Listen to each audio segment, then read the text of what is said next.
Gentlemen. Thank you for joining us for yet another event here at ThinkTent 2022. We've got an excellent panel this morning. Blue with envy, have the Tories turned their back on success? And we've got an excellent panel to discuss it too. Deanna Davidson MP, the Parliamentary Under-Secretary of State in the Department for Levelling Up Housing and Communities, if success was a job title. She will be along shortly. She'll be joining us soon. We've also got Dr. Ted Bromond, who's a Senior Research Fellow in Anglo-American Relations at the Margaret Thatcher Centre for Freedom at the Heritage Foundation. We have Lance Foreman, who's the owner of H. Foreman & Sons Smoked Salmon, which I highly recommend. Richard Holden MP, the Member of Parliament for North West Durham, and Nick Timothy, a columnist at the Daily Telegraph. So just to frame the session a bit, we'll be discussing all manner of things. With the tax burden at a 70-year high and a recession looming, have the Tories turned their backs on wealth creation in favour of state intervention and handouts? Are we ashamed of success? Do the rich shoulder their fair share? Should hard work and success be celebrated, even if that means more inequality? And of course, success comes in many forms. It's not just about what's in the bank balance. Do the Conservatives do a good job of celebrating success in various ways? So with that in mind and lots more to talk about, Lance, I'll go to you first and ask you, have the Tories turned their back on success? If you would have asked me that question 2 weeks ago, I would have said yes. If you would have asked me that question 1 week ago, I would have said no. But if you asked me that question on a Tuesday, I would say yes. And it's Tuesday today, so I don't think the Tory party really know at the moment whether they believe in success and incentives and entrepreneurialism, and that is the challenge that we're facing at the moment. And Liz Truss was accused of not laying the ground. If she believes in this stuff, which I believe she does, she needs to lay the ground and she needs to make the case. And, you know, she hasn't had a huge amount of time. I would like to think that over the next 6 to 8 weeks before the next budget, we do start laying the ground and we do start taking some of these measures. I thought it was a great budget. I've spoken to a lot of business people and they all thought it was a really good budget. The 45% thing, you know, it's not about making rich people richer. That's not what it's about. It's about incentivizing entrepreneurs. It's entrepreneurs that create wealth. Governments don't create wealth.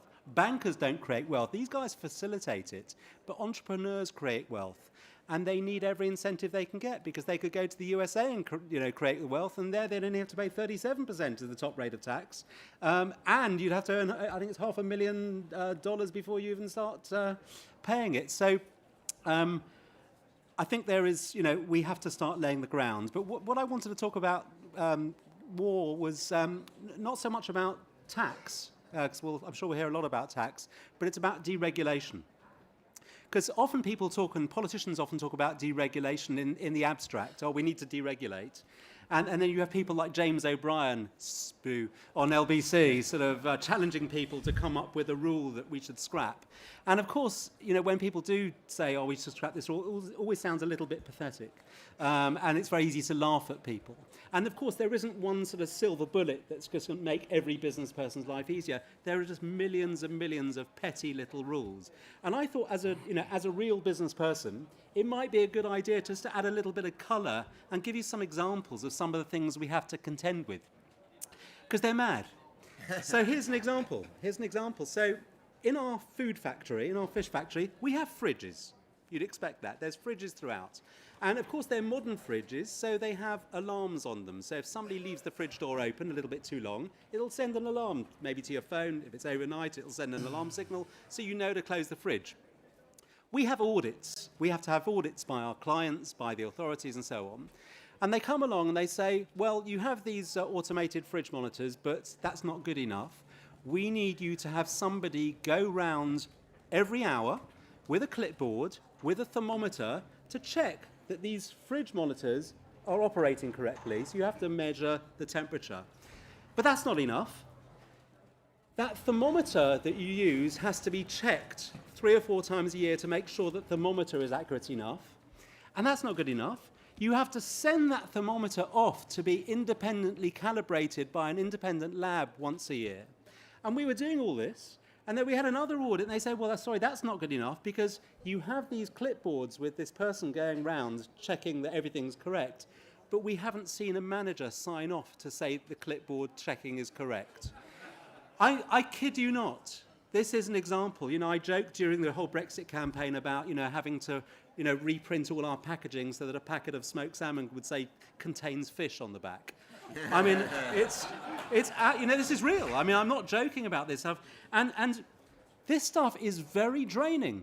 The number one reason why family businesses, which account for about 90% of businesses in the UK, including sole traders, the number one reason why family businesses pack up is not because they haven't got succession, it's not because they're not making money, it's because they get fed up with the red tape and they come into work, they think, you know what, I don't need this anymore. I'll just pack it up. That is where you're losing wealth creation. And so what we've seen over the years is, a lot of these people just giving up. You've seen massive cartilization. In so many industries, in my industry, you've got about 5 companies now that basically control the entire global supply of salmon. In everything, in house building, one of the biggest problems in house building is we have so many contractors because the planning regulations are so difficult. What small firm can, they can't afford to spend the time, take the risk. And all these regulations are killing entrepreneurialism, and we really need to do something about it. And I really hope, we talk about this bonfire of rules. I really hope that it's real. It's going to be very challenging because the civil service don't want it. They want us to remain aligned to the EU so that when we rejoin, we don't have to change anything. We've got to change. We really, this government needs to do it with a real fervour. And my biggest fear, I'll finish on this, my biggest fear about the U-turn on the 45% isn't the U-turn on the 45%. My biggest fear is that people now know that if you shout really loudly, they can get you to change stuff. So Liz Truss has to stand firm. Maybe she's learnt her lesson now. If it's about laying the ground, let's lay the ground. But we have to stand absolutely firm and do this stuff and get on with it. And then we will win the next election, because things can turn very quickly.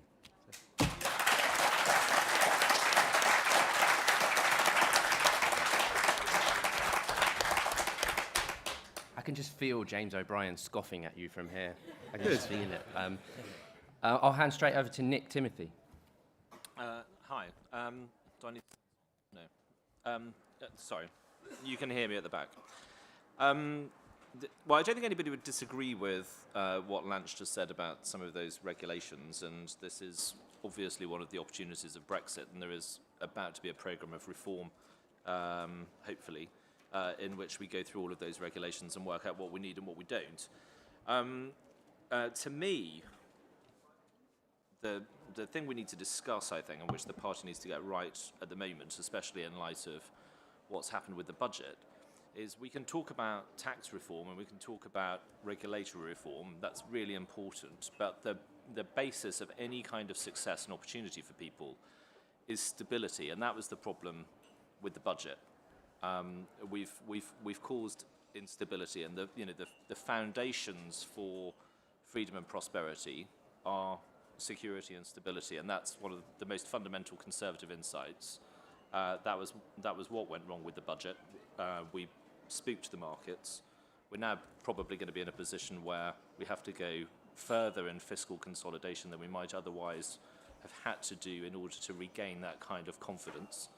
And it's going to be very difficult to know in which direction the government moves in that respect, because the Prime Minister has now also lost a lot of authority, not just in the parliamentary party, but in the cabinet.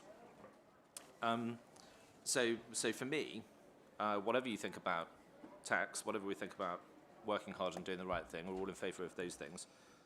If your policies risk increasing inflation, increasing interest rates higher than they might otherwise be, and with them increasing faster than they otherwise might, if you're jeopardising the housing market and pension funds, then you have trouble. So I think I want to say a few things. If we want more people to be successful in more parts of the country, then actually we need a stronger overall economy. And our existing model is basically screwed. We rely on consumption for growth, but we have too many people who are too poor to consume without racking up lots of personal debt.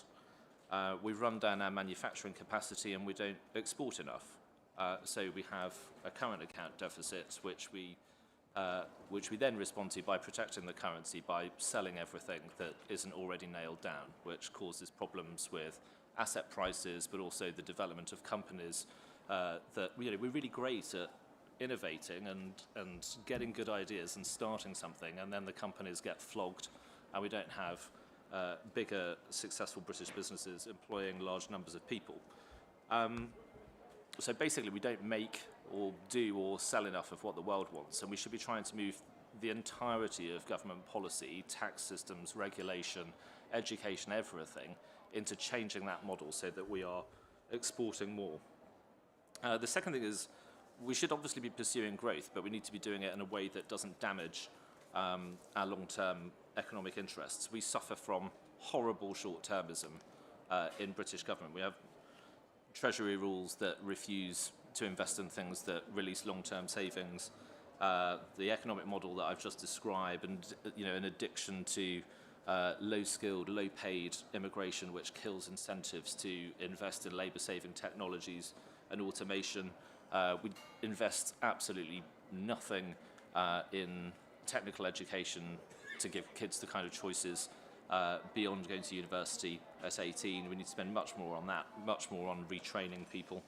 And then I think we need to broaden our minds about what pro-growth policies actually are. So we talk a lot about supply-side reforms, and quite often those supply-side reforms, I can't wait to go home so we don't hear Steve Bray anymore.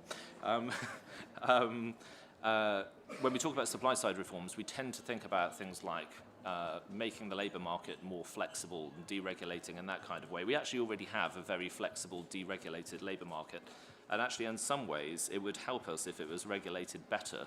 So, for example, in the trades, there were better sort of recognition of professional standards and things like that. But we also need to be thinking about supply-side reforms in ways that involving investing in people. So I mentioned technical education and vocational education and retraining, but also in places, because a lot of communities that have been drained of their kind of civic confidence, they've lost a lot of their economic opportunities, they're big employers over a period of years. We need to invest in the kind of social infrastructure of those places, because that's where you get the talented people emerging from. So I think the party has lost its way recently. The budget was a problem, but it's more that it's not that the party is turning its back on success. It's more that it hasn't quite worked out how to make it happen. And I think we're actually at this conference, everyone's a bit glum, and there's a lot of gossip about what's going on. But actually, in some of the fringes, we're starting to get some interesting debates and conversations about how we make that kind of change. Thank you very much, Nick. I'm going to go, in the interest of time, straight over to Ted Broman. Thanks very much, John. My role here is always to be the honorary American on the panel. I feel myself perfectly capable of speaking for a nation of 320 million people. So I'll go ahead and at least give my personal views on this. I don't think that Britain is, or the Conservative Party is, ashamed of success. I think that Britain, like the United States, is not sufficiently ashamed of failure. In other words, I think that both we in the United States and you have largely given up on the idea of personal responsibility, that behavior has consequences, and if you persistently make the wrong choice in your personal life, you are going to do more poorly.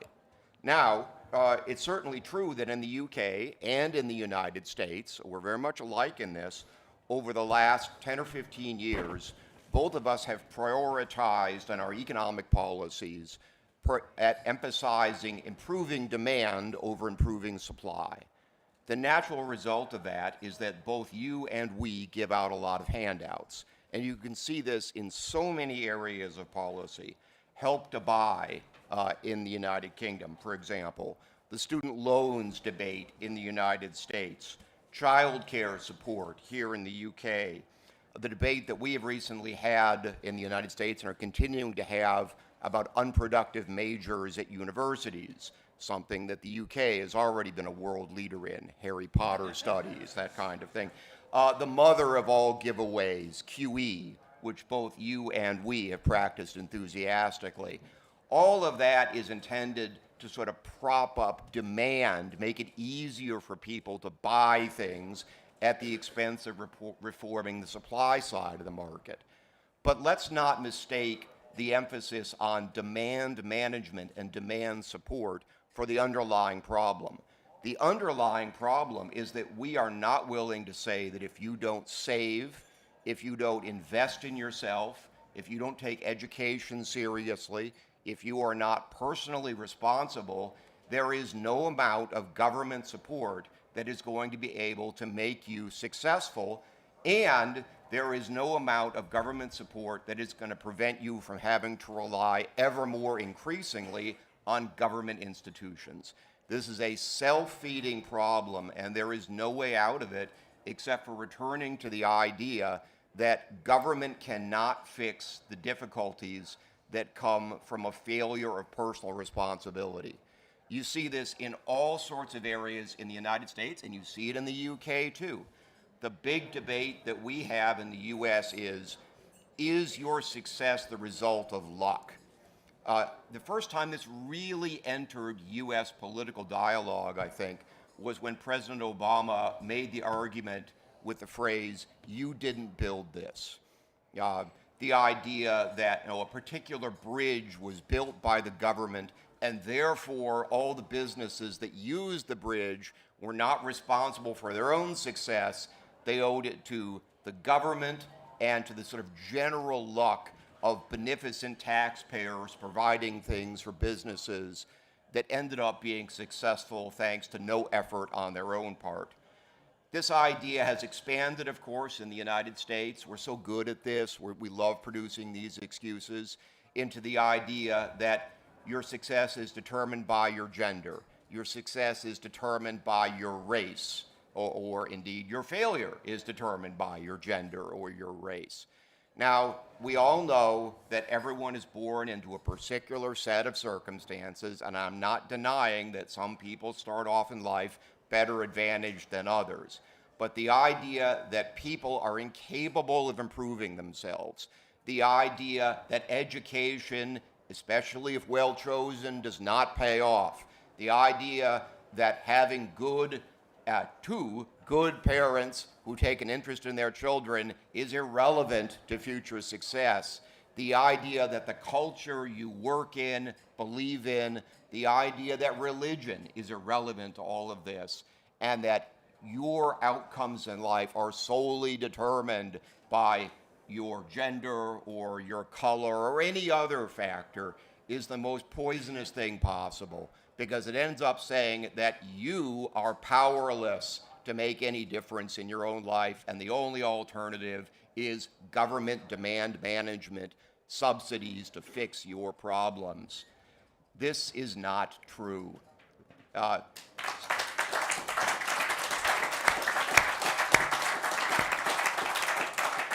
Social mobility does exist. It should be higher. I agree very much with Lance that the single biggest problem that we have, not just in business, which is his area of expertise, but overall is the cartilization problem.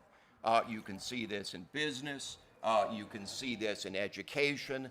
The idea that the system has, I wouldn't say has been rigged, but inevitably, whenever systems exist for a long period of time, intelligent people learn how to work them for their own advantage. This is a natural phenomenon in life.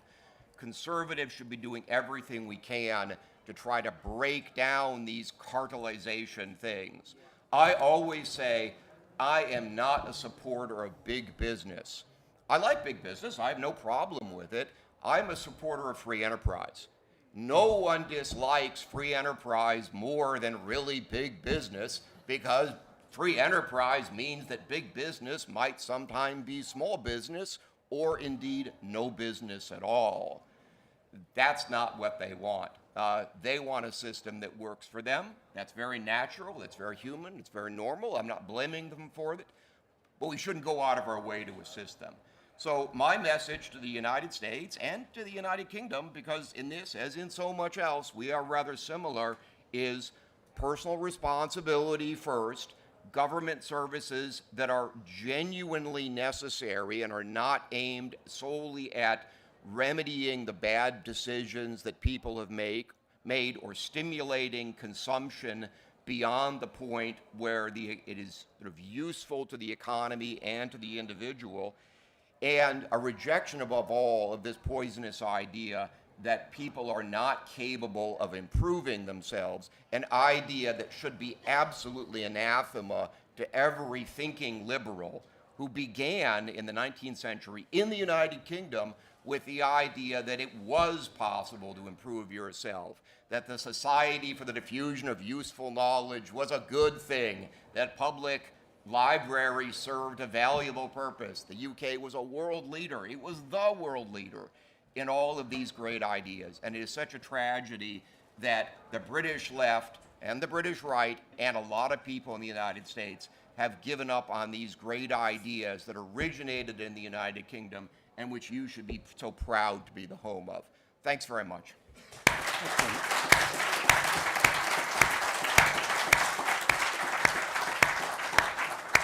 Thank you, Ted. I'll go straight over to Richard. Thanks a lot. Well, that's quite interesting to hear some of what Ted said, and I agree with some of it. But I want to just start with something that Nick said, and that is that security and stability are the basis of success, because you can't build success without a stable underpinning. And I think that's really important, and I think we're going to see some of that. The Chancellor made it clear yesterday that we're going to see debt falling as a percentage of GDP. Those are the things that we need, that the markets need to have faith and in the UK. And Lance and actually most of the panel have made quite an important point. Lance's things around regulation, absolutely, bang on. But the cartelization point is an important one, and it's something I was actually talking to the head of UK finance about yesterday. So you get into a point where actually nobody wants to create a massive new company in the UK the size of a Google or Facebook or whatever it is. What you want to do is create something which is going to be bought by them as quickly as possible. And I think we need to get to a point where actually we are really encouraging companies to grow, not just to sort of 10, 20, 30, 50 million market cap, but actually to become those. I want those next massive international companies to be based here in the UK. And I think we've got to really ram our policies towards that.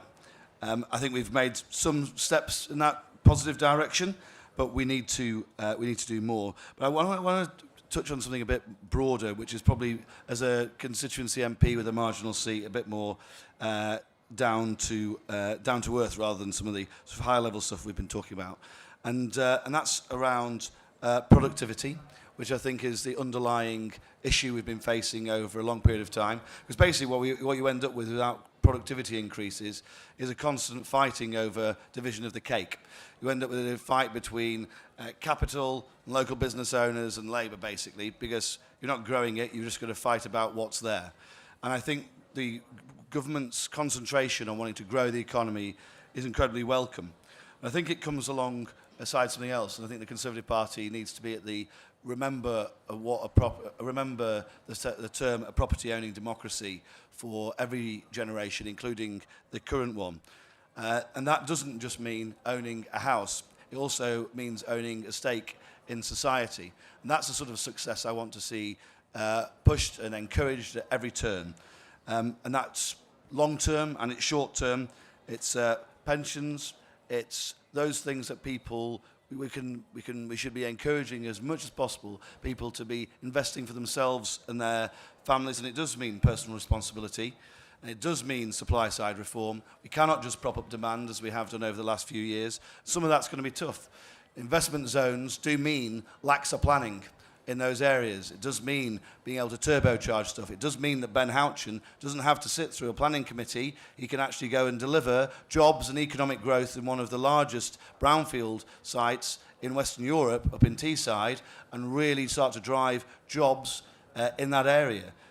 And that's not always going to be a walk in the park. It's not always easy because you've got competing interests there. But we're only going to achieve that economic growth, which is going to underpin that growing cake, which actually allows us to get away from the constant arguments about division of the cake if we deliver economic growth. And if we deliver economic growth, we can reward success because success will then seem to be affecting everyone. But alongside that, personal responsibility and supply side reform. I just want to really focus a couple of things around the Conservative Party. Have we turned our back on success? I don't think we have.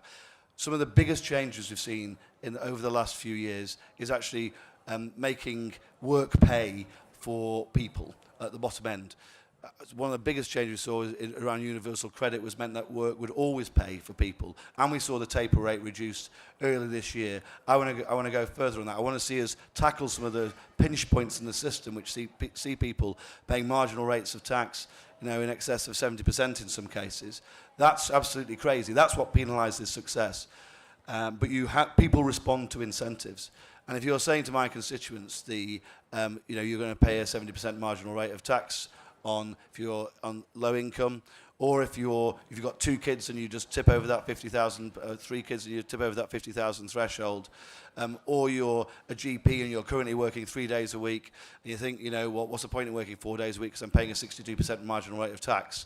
Those are the areas we need to concentrate on. People will respond to incentives in their lives, and we need to remember that at the core of basic economics more than as much as the core of conservatism, because that's what's going to really drive it. I don't actually think, finally, that I don't actually think there's a pushback against success from the changes we've seen over the last few days. I think it's an acceptance of a broader political reality, but I think there's so much good stuff in the budget. There's so much stuff which actually is pushing towards growth. Tax cuts for working people, for small businesses, that's all there. And I think we need to concentrate on the good stuff and push the growth, because without that success, without that growth, we're not going to have that bigger cake, which means that we can show ourselves as a party of working Britain.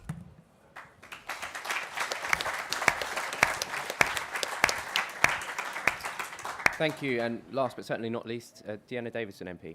Thank you very much, and hopefully you can hear me all right, and thank you for your patience. If I thought my timekeeping was bad as a backbench MP, I'd minister on it, and it's even worse, but thank you for kind of hanging fire. I guess this question, when I was thinking about it last night, I started to really go back to the kind of fundamental of that question, and what do we mean in this case by success? Whose success are we talking about? Are we talking about individuals? Are we talking about companies? Are we talking about regions? Are we talking about cities? Are we talking about the nation? And I've broken it down, I think, into 3 key areas here. The first, which it was great to hear Ted talking kind of so passionately about, is around individual success. And this is something that I am really, really passionate about. And again, comes down to something that Ted said. I was one of those kids that grew up on a council estate and probably wasn't expected to amount to very much, but I had luck and I got a chance. I got a scholarship to a great school, and I'm one of the few that kind of broke through and managed to make it to here where I am today. And since then, I've kind of always believed that one's success shouldn't be determined by luck or your postcode. There has to be so much more to it than that. And that is where I think the state can play a part in trying to tackle some of those imbalances. But ultimately, it comes down to the individual, doesn't it? It comes down to someone's drive, someone's talent, someone's hard work, someone's willingness to succeed. And those are all the reasons why I actually became a Conservative in the first place. I didn't come from a Conservative household. I didn't come from a political household at all. But I thought about the values that I was brought up on. And it was all about, if you want to get on in life, you've got to stand on your own 2 feet, work hard, and make it happen. And I think they're looking at a few nods around the room. Hopefully they're values that we all believe in within the Conservative Party. But individual success, there is a role for government in trying to tackle that. And I'm very delighted to be the Levelling Up Minister. Been told I've got 2 years to level up the country. No pressure there, eh? But for me, so much of this comes down to individual success. What can we do in the government, frankly, to get out of the way and let individuals succeed? And I think a lot of this does come down to taxation. And as Tories, we're told that we're obsessed with taxation. Because I think we believe that individuals know better how to spend their money than governments ever will, right? I'm so glad to see all these nods. It's great. It's great. But I think what government can also do is look at ways that individuals can succeed. For too long, we've been pushing people through university when it hasn't necessarily been right for them. We need to look at apprenticeships, encouraging more kids into apprenticeships, and we've done some really great work on that in recent years, but there is still more to do. But also, teaching kids about entrepreneurship. Certainly, I remember being at school when I was getting my careers advice, I was told you can go into this job or you can go into this job, but not once was I ever told you could start your own business and become an entrepreneur. And I think we need to be doing more to encourage young people to believe that they can start their own business and start contributing to their own success and to their nation's economic success as well. So I want to see more on that, which brings me on to my second kind of theme, which is around organizational success. And that could be about anything, couldn't it? But for me, it's about companies and it's about public departments as well. And the one I want to focus on here is around infrastructure. Because I think for too long in this country, we have just allowed infrastructure, timescales, difficulty to slide. Let's think about HS2. Whether you agree with HS2 or not, it's mad that it's taking so long. It's mad that it's going so far over budget. It's right that we deliver infrastructure improvements, but we need to not be afraid of making sure that they happen at pace to deliver that economic productivity and that economic growth that we all need to see. And I think actually the Chancellor's growth plan was fantastic on this because it's looking at prioritising infrastructure, getting the economy moving, getting the country moving. Because what is infrastructure all about? It's about linking up parts of the country, linking them up either digitally or linking them up physically. And going back to that individual success point, there could be fantastic jobs an hour away from you that a young person could access. But if there is no transport network, if there's no infrastructure network to get them to those jobs, clearly we've got a problem. And this is why infrastructure is so important. So we need to unlock it, and this is where investment zones do really come into play here as well. We need to make sure that where there is a company that wants to invest, bring local benefit, local investment, local jobs to a local area, we make it as easy as possible for them to do it. And that is what investment zones are all about, and it is a policy that I'm really delighted that we're leading on at the Department for Levelling Up.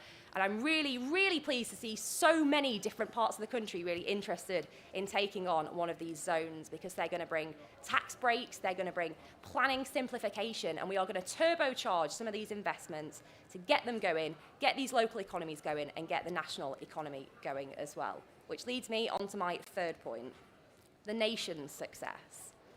I don't know about you guys, but in Britain it feels like for the past few decades we've just accepted the fact that we've been slipping down a lot of these international league tables.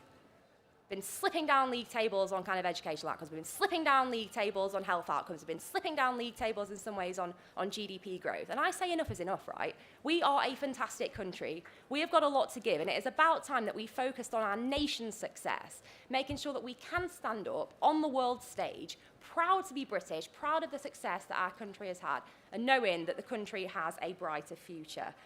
And again, that comes back to the growth plan. Whether you agree with every individual part in that growth plan or not, it has one key message at its core.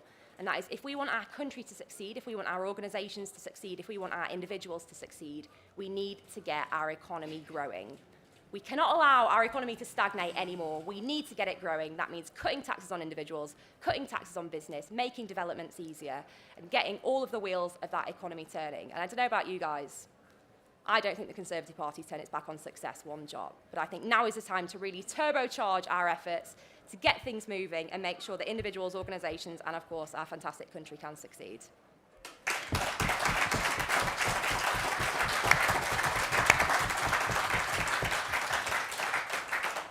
Okay, we're going to take questions in bunches of 3, and if you have a question for a specific panellist, please do say so. Let's take these 2 chaps here to start. Hello, Nick Hadfield, small business owner, garden design and landscaping in Cumbria. I've been in business for some time, and in fact I'm about to retire, but the biggest problem we have is firstly trying to find people that want to work and who are able to work. Everyone in Cumbria, the teachers all want them to go to university.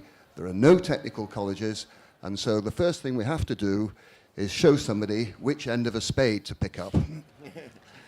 It is making life very difficult to run a business when there is no throughput. People retire and there's no one else coming through to do these, what are eventually very skilled jobs. So what I would like the government to do is get rid of all Mickey Mouse universities and change them into technical colleges. Hi, Adam Kent. I'm a county councillor and cabinet member at Worcestershire, and Dahina, we definitely want one of the investment zones. It's very difficult for businesses locally to be able to expand. We've lost a couple recently because of planning regulations and everything else, and having been in charge of planning at Bromsgrove in a blue shire to try and build a house, you might as well cut your own throat, to be honest. It's really difficult. So anything you can do for that. On tax, the stupidity that we've got in encouraging wealth of a 60% tax band at 100k as you see your actual personal allowance withdrawn. I mean, would you go to work if for every £10 you earned, you've got to give 6 to the government? Well, this lady here.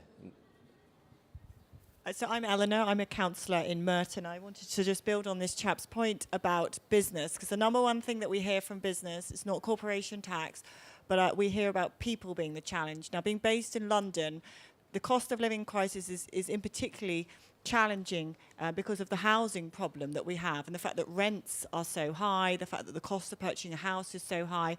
There are more people now who are even living in their own homes saying, can I afford to live here? So the two link together with people, like why will people work in the city if we can't house them and they can't keep hold of their homes? So I think there needs to be something drastically done now to try and help with affordability, given the fact that mortgage rates and rent rates are rapidly increasing. So I'd love to hear your views on that. Okay, who wants to pick up the point on finding staff? Lance, why don't you pick that one up? Finding good staff is a challenge, at any time. And we're very lucky in our business. We employ about 50 people. The average tenure is about 13 years. Any good business person will know that if you look after your staff, they look after the business. And, the business thrives because you need good people in your business.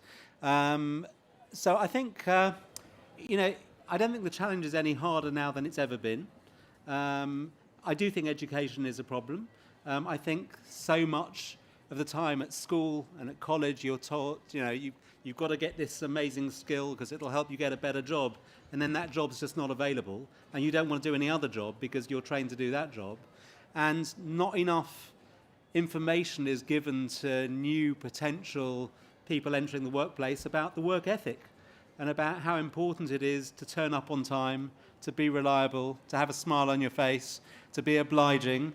And if you do that, you actually progress really well in that business, and then you start finding routes into the areas that you want to get into. And sometimes you find at university you might have an idea about this great career that turns out to be something completely different later on. So I think if people are told explained a little bit more about, what work is all about and the work ethic and attitude to work, rather than just constant focus on skills, you learn the skills in the workplace much of the time.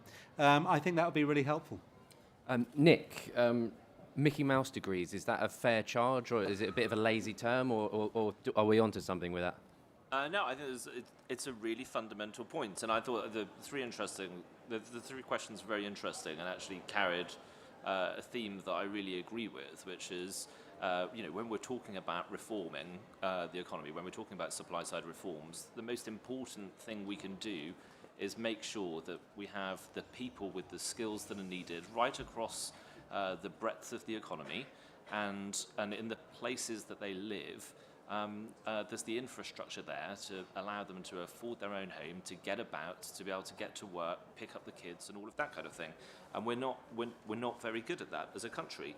On the subject of technical colleges and universities, I don't care if we call them universities or whatever. What matters is that we have institutions that give people the real skills they need to succeed in the workplace. And we could take some of the universities and make them vocational universities or colleges or whatever. The nomenclature doesn't matter to me at all.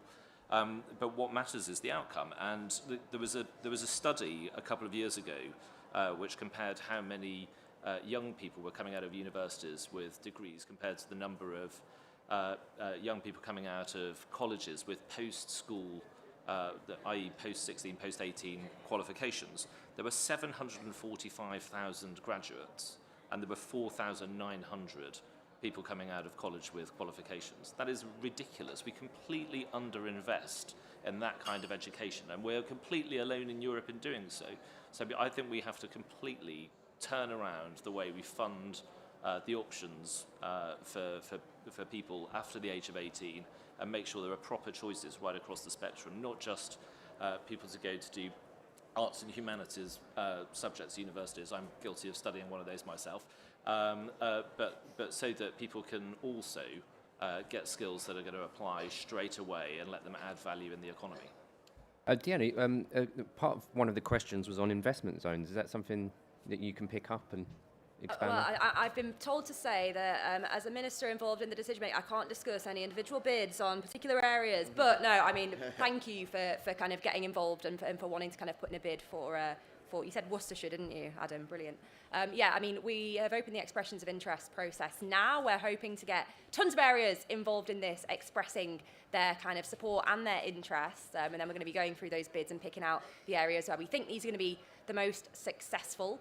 I'm really, really excited about this policy because, you know, we know that there isn't a level playing field across this country in terms of areas that it's easy to invest in sometimes for business. Sometimes return on investment might not be high enough without a little bit of a push, without a little bit of an incentive. And as someone who believes in low taxation, obviously that means cutting taxes is the most obvious way that we can do this. But I don't think we can deny that the kind of planning relaxation point is also really important, either for getting new planning applications through some of these commercial developments can be built as quickly as possible, but also for those that are currently going through the process, speeding up that process, streamlining it, getting things actually built. I think one of the kind of things that I find sometimes the most frustrating about kind of government spending pots and things like that is that you can put in a bid and a few months later you get approval, and then 6 months, 12 months, 18 months later, a single spade has not yet been put in the ground. And I know a lot of people who've had, you know, the benefit of things like the Towns Fund, the Levelling Up Fund, et cetera, are all recognising this at the moment. And now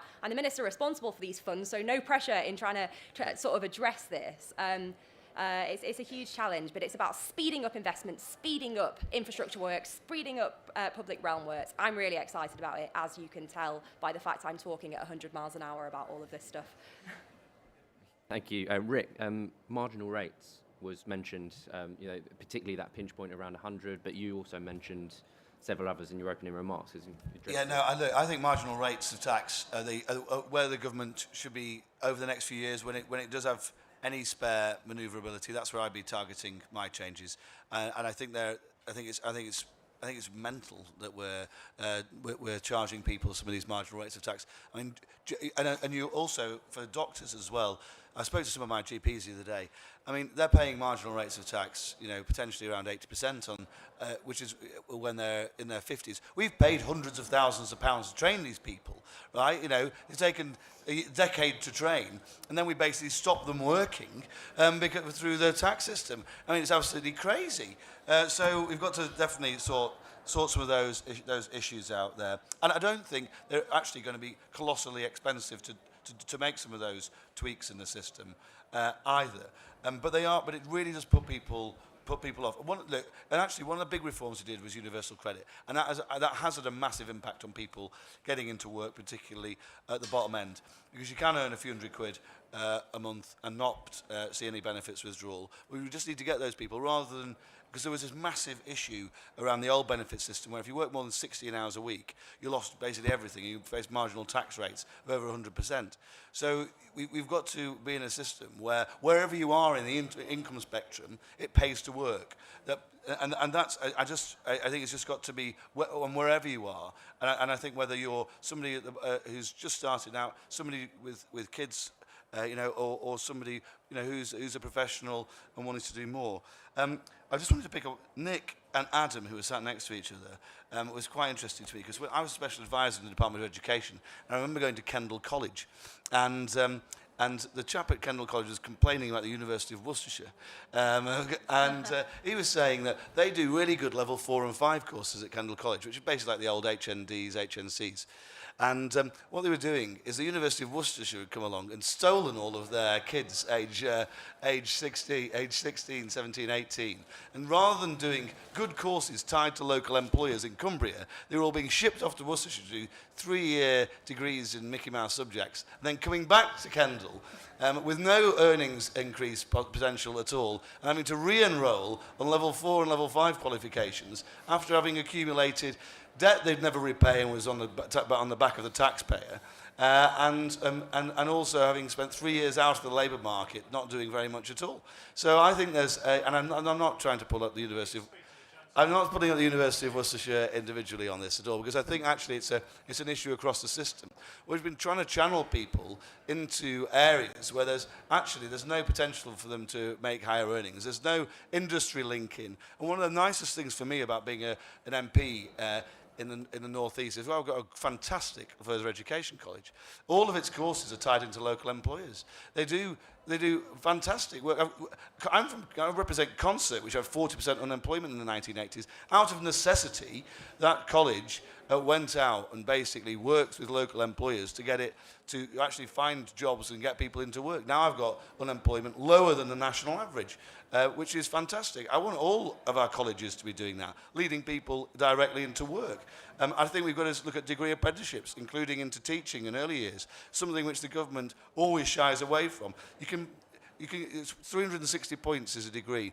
You can do 300 points towards a teacher training qualification, but they won't allow you to go full degree level apprenticeship, even for early years teaching. I mean, who needs a subject-specific qualification to teach a 4-year-old? I mean, it's just insane.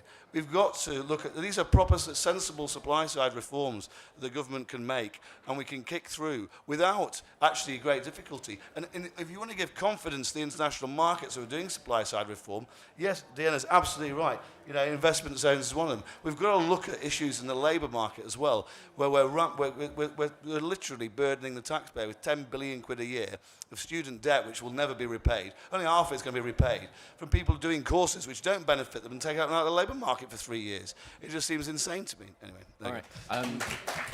There's a lady in the front row here.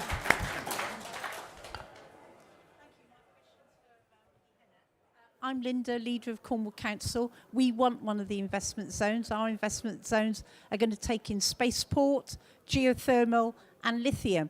But my big plea is, when we get it, let us have it. Please do not let civil servants tie us down with red tape. And I'd like to hear your assurances on that one today, if you can. Thank you. Oh, sorry, am I going we're straight just going in? to take another question. Yes, Harry Newton from rural South West Wiltshire. My area really is being involved in the Conservative Disability Group, and how we can really, for Deanna, but for the rest of the panel really, we have a lot of people involved in the Conservative Disability Group who through no fault of their own are currently economically inactive through no fault of their own, because they need extra support. They're free marketeers like me, most of them. One particular individual wants to set up a small entrepreneur type of business, but is being held back by obviously the system not helping. So I really feel that that's where some of the bloated bureaucracy and red tape could be. The bonfire regulation that we talk about could really be swiftly moved so that the blockages and the pinch points out there. I just want to know the panel's view on disability entrepreneurship and the massive benefits, because it's going to be huge to get some of my fellow Conservative peers into doing value apprenticeships and obviously becoming entrepreneurs and really unlocking that aspirational type Conservative we want to see. Thank you, Harry. Final question in the bunch. That gentleman there in the blue shirt. Hi there, James Riding from React News. Surely there are limits to no-holds-barred economic growth. For example, if the government really wanted to push for economic growth above all else, perhaps it would be investing in things like building the Oxford-Cambridge Arc. So I just wanted to know from particularly Deanna and Richard, is there a tension perhaps between levelling up and all-out economic growth, and how do you square the two? Thank you. Deanna, why don't you start off, because there's a few directed at you. Well, for me, it's great. It's great. I feel very popular. James, I'll kind of start with your question there. I don't think there has to be a tension between levelling up and all-out growth, because ultimately, if the overall economy is growing, we're getting increased tax revenues, it gives us kind of more scope to do more kind of levelling up projects and really make sure that parts of the country that have been left behind can succeed. I think there has been this kind of emerging narrative that the two kind of can't go hand in hand, but I think that they absolutely can. There are ways that we can kind of do particular regional interventions to try and speed up kind of growth in those particular areas, and that's kind of to some extent what the investment zones are all about. But yeah, I think the two definitely do go hand in hand. There's a reason it's called levelling up. We want to bring everyone up, absolutely. So that's that one. Harry, just on your point there, I mean, great to hear the kind of aspiration that you and some of your kind of members have. And absolutely, we need to be removing all barriers we can to people wanting to become entrepreneurs. And I think part of that is government getting out of the way and making it as easy as possible. But I think also it's about embracing the incredible opportunities we have these days with technology as well, isn't it? Which is making it in so many ways easier than ever to actually become an entrepreneur. And it'd be great, Harry, to actually sit down with you separately and discuss some of the key challenges that kind of some of your members are facing. So I'll come and grab you afterwards if that's all right on that front. And then Linda, lovely to see you.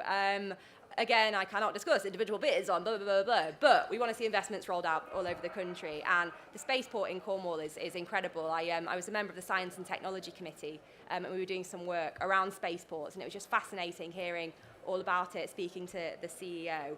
And you mentioned geothermal and lithium as well. Well, they're things that I think Rick and I will have both sort of smiled at, because they're things that in County Durham we're also exploring at the moment. We want to make these zones as easy as possible for local areas, because frankly, we know that we don't have any time to waste. Realistically, we have got 2 years until the next election, 2 years to prove that we're going to get the economy moving, we're going to make it easier for businesses to invest, create jobs, create opportunities for people right around this country. And that means making these investment zones not only assessed as quickly as possible, not only granted as quickly as possible, but making sure that they can get up and running as quickly as possible as well. So certainly from government's perspective, we're going to make it as easy as we can. Rick, I know you wanted to pick up on Harry's point. Yeah, just a few different things, actually. First of all, look, levelling up and economic growth should go absolutely hand in hand. I supported Deanna absolutely in her levelling up bid for Bishop Auckland, and I'm sure, she'll be taking a very objective eye towards my bid from North West Durham. I cannot discuss individual bid. Next door. I'm with Linda. Just keep lobbying.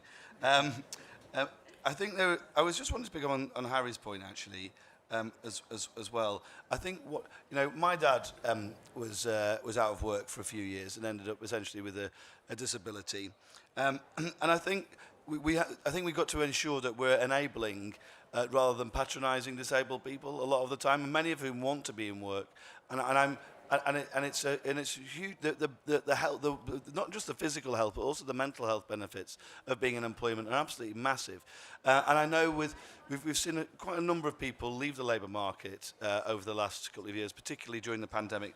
And I think we've got to do everything we can to get people back into the labour market who want to be in and want to work, and not have a sort of culture within the state sector which sort of puts people off to one side and sort of pays them not to do anything, but actually helps them get into work and help drive that economic growth that we want to see. Nick, is there a tension between levelling up and economic growth? No. Look, if we thought the answer to economic growth was to just keep pumping up the southeast of England even more, if that was going to work for us, we'd be the richest country in the world. Because the southeast is incredibly successful already. The city is incredibly successful already. We do obviously need to look out for those places, but actually one of the best things you can do for the southeast is to increase opportunities elsewhere so the southeast doesn't overheat. so we don't have this housing crisis in the southeast. But what I would say about economic growth and the relationship between economic growth and levelling up is too often I think we see levelling up as the sort of like nice to have. It might be the thing where, oh well, we can take a bit of that government department and we transfer it to that random town, or we need to take the fruits of economic growth from elsewhere and sort of just redistribute it a little bit. If we're going to get this right, I actually think, I don't mean so pessimistic for Vienna, but levelling up is not going to work until it becomes a central part of the Treasury's economic policy. We have to fundamentally change our model so we are making and doing and selling and exporting more. Because at the moment we don't do enough of what the world wants, and that has to be about changing the balance of the economy in terms of sectors. So we do more manufacturing, we back creative industries much more, and so on. But about places too. We've got to invest in those places. Lance. I'm going to differ, actually, because I think that there is a conflict between the whole levelling up agenda and growth. Levelling up is not about bringing everybody up. It's about bringing some people up to the same level as everyone else. And if you think that low tax and deregulation and reduced planning requirements and so on is a good thing, we should be doing it for the entire country. Yeah. It's just in my industry, it's a very small industry, the smoked salmon industry, but I remember the 1980s, I think there were enterprise zones, I think it was the 80s, enterprise zones set up, and people were given grants and subsidies to set up new businesses in their regions. And you started to see quite a few smoked salmon businesses set up in the Highlands and Islands of Scotland and so on, where they got these grants. What happened was all the traditional smoked salmon businesses in London, other than ours, died. They couldn't face the competition because it was shifting wealth rather than creating wealth. And I love the idea of low tax and deregulation. We should do it for the whole country. If it's a great idea, let's just do it. Ted, very quickly, if you want to... You know, I really appreciate the extent to which a leveling up agenda is certainly very popular. I'm sort of interested and enthused by the number of people here who applaud it. I can certainly see its political utility for the Conservative Party. But personally, I recall Sir Norman Tebbit, get on your bike. There is here, and especially in the United States, one of the most sinister things that is happening is the percentage of Americans who are willing to move elsewhere to take a job has plummeted dramatically over the last decade or so. And there's so many reasons for this that we don't have time to talk about today, but it is, broadly speaking, not a good development because it leads to more and more subsidies for people where they are instead of people moving to where there is economic activity. And finally, quickly, one word of warning on the disability question from the United States. I'm not questioning the existence of disabilities, and I'm not questioning the need to remove obstacles, but what we found in the United States is that once you start saying we need to remove all disabilities and we will give special privileges and funding to make sure that happens, you pretty rapidly find, as we found in the Boston public school system in Massachusetts, that everyone has a disability. And there is no money left for regular education because it all gets pumped into disabled education. And it turns out everyone has a learning disability. So I would be a little cautious about this agenda and try to restrict it to genuine disabilities and not incentivize the very American creation of new ones. Very rapid fire question from Baron. I do apologize, but I want to go back to the question, blue with envy. If you don't mind me saying so, I think with the reversal of the tax band and also with the end of the conversation on the death tax, we have actually legitimized the politics of envy. And I do not see anything from the government at the moment that will actually be lifting the caps to success. And I think growth agenda is fantastic. We deserve it, okay? But as Conservatives, I would like to see more from the government, the current government, to encourage growth without a ceiling. Sorry. All right, actually, I'm being shouted at because we've got people queuing outside for the next event, so thank you for your point, Baron. Ladies and gents, I thought that was an extremely interesting panel with lots of practical suggestions rather than just identifying problems. So please join me in thanking the panel in the usual manner.